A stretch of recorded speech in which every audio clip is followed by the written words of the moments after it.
Hello guys, I'm Pickles Parker and today I will be reviewing a book, the Shada novelisation by Gareth Roberts. Enjoy!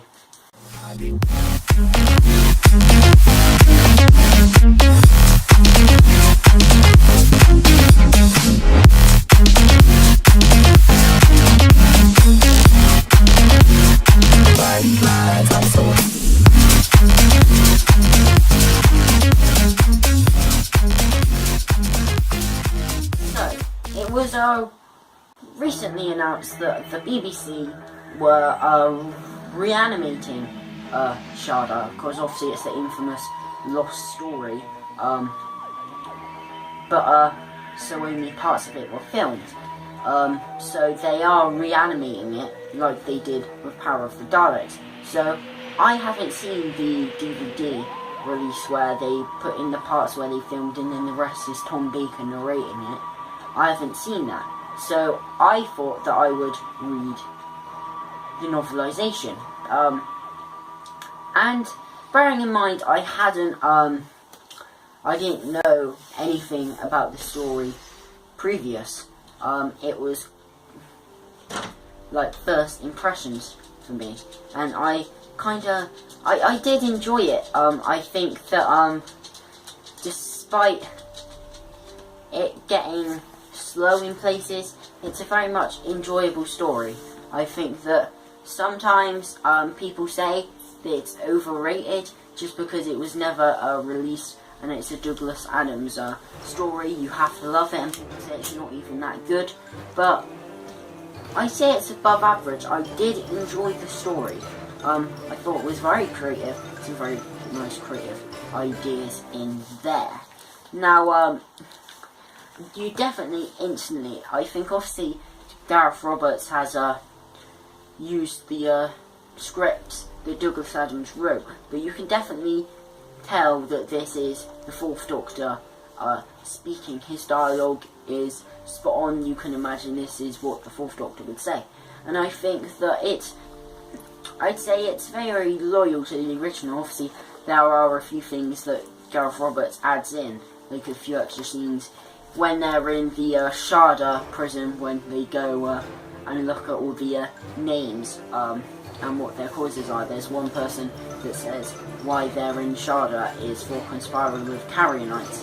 Obviously, when Shada would have actually been released back in the early 80s, I do believe, in late 70s, the Carrionites weren't around because they only first appeared in the 2008 story, 2007 story, the Shakespeare Code, written by Gareth Roberts. So that's clearly just like a thing he's put in there with the Carrionites as a sort of Easter egg for other story he wrote. And there's another Easter egg in there where he says that Professor Chronotis replaces the ancient laws of Gallifrey. I think that's what it's called. I can't remember, something like that.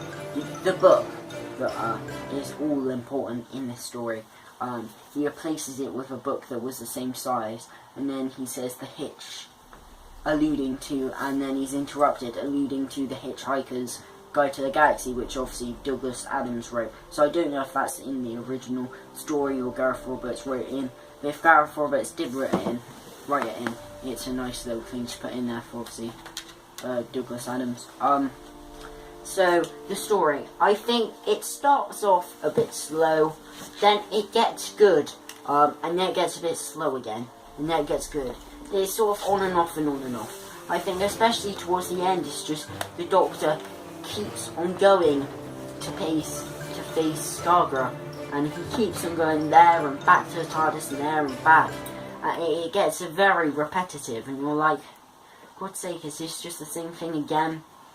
So yeah, I do feel like sometimes it's on and off a bit, so it does get a bit slow in places, but I think maybe that's because it's a 6-part on TV, so therefore it would have been dragged out. And obviously we do know that sometimes classic stories can be a bit slow because they were not supposed to be watched one after the other. They were supposed to be watched weekly, so that's why sometimes some parts are a bit slow.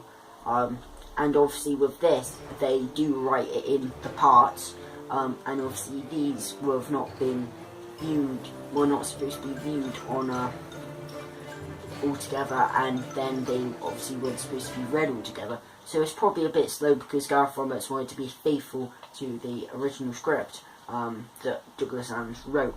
So I do understand that. And I think that the characters are good. Obviously you have the Doctor, Romana and K9, and then you have Chris and Claire and Professor Chronotis and Skagra. And their characters are really good. Skagra has some interesting concepts, like where he's from, and obviously how he can't touch anything because he always wears the gloves, and everything must be pure and white. But sometimes I think what seems interesting, he has an interesting backstory, does sort of go to him sort of by the end sort of becoming a bit of a generic villain. The Doctor even points out that his motives soon become a bit generic after becoming quite a promising villain at the start of the book. So yeah, the sphere is a cool idea. I love the sphere idea. It sucks the minds out of people's bodies. That's a nice idea. And I like the whole setting of Cambridge. I sort of wish they possibly would have stayed there more, but I like the bits on there. And I really like the bit where in the previous chapter, the Doctor says he gets on the bike and he says that he's going to go to collect the book. But then on the next chapter, where it's from Chris's point of view, and he's cycling the other way, and he says that he's seen a lunatic on the bike pressing the bell, and he looked like an eccentric. And then you're like, oh, it's just an annoying guy who's annoying him, like those uncredited characters. And then he says he was wearing a long scarf, and you realise that that's the Doctor. I think that's a really nice way how Gareth Roberts wrote that whole scene. So I think the ending's a slight anticlimax to a degree. A lot of things don't really make sense in this. I think it may be one of those books where maybe it needs another read, I don't know. But there's some interesting concepts in it. I enjoyed it overall. I don't know how it would have been on TV, but I think it was a bit slow in the middle for a book. But I'm still going to give it a thumbs up. Please like this video if you have enjoyed it, and if you want to see more content from my channel, then please hit subscribe. Thank you for watching, and goodbye. Hello, Gareth Adams. So, on the Remembrance of the Daleks. It's funny because I was looking through your back catalogue and I listened to this one. It'll be your first time you review this. It'll be funny to see how your opinions change. But anyway, that I do love that McCoy title sequence. The meteors are rubbish, but I really like the music, and I do quite like the logo as well. I really love the Dr. Ace dynamic in this one. I'm not gonna lie, McCoy's one of my least favourite Doctors. I always find him really annoying, but I loved him in that story. He was very, very good. Maybe if I watch more McCoy, then I might change my mind. The Daleks are pretty good in this one. They kill people, which is good. Their voices are a bit off. The cliffhanger to part 1 is brilliant. I do love the Imperial design with the white and gold. I wish they would come back. The concept of this concept of this story with the two renegade dark factions is a really nice one, and they could have done that with the paradigms having a sort of a civil war against the usual Bronze Daleks, which would have been a good idea, but obviously they didn't do that because they got rid of their paradigms. But I love the concept. I love the breaking the fourth wall joke when on the TV when they reference Doctor Who. The Special Weapons Dalek makes its first appearance. I love the Special Weapons Dalek, and of course, who can forget that line? Unlimited rice pudding! So yeah, this story is actually really nice. 9.5 out of 10. See you guys next week.